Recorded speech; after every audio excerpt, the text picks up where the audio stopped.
శ్రీరామకృష్ణ నవయుగానికి నవీన ఆదర్శాలు 7వ భాగం.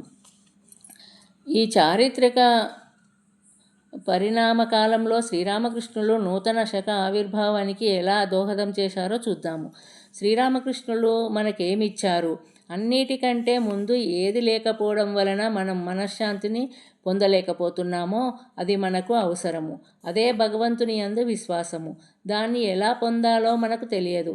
ఈ భగవద్విశ్వాసాన్నే శ్రీరామకృష్ణులు మనకు తిరిగి ఇచ్చారు. ఆయన ఆధ్యాత్మిక సాధనలు చేసి భగవంతుణ్ణి ప్రత్యక్షంగా దర్శించారు. ఆత్మను సాక్షాత్కరించుకున్నారు.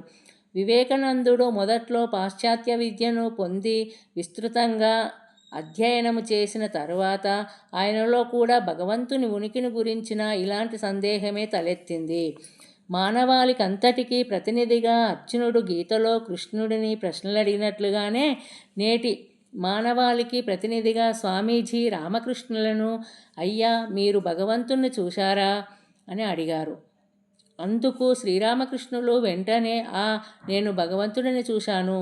నేను నీతో మాట్లాడుతున్నట్లుగానే ఆయనతో కూడా మాట్లాడుతాను.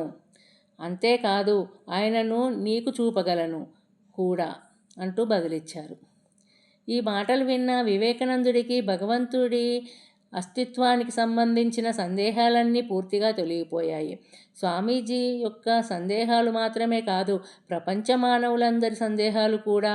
భగవంతుణ్ణి ప్రత్యక్షంగా చూడటం ద్వారా, మాట్లాడడం ద్వారా శ్రీరామకృష్ణులు ఆయన అస్తిత్వాన్ని ప్రత్యక్ష ప్రమాణంతో శాస్త్రీయంగా రుజువు చేశారు.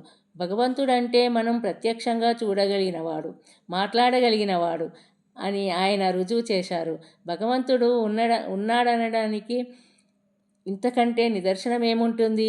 ఈ ఆధునిక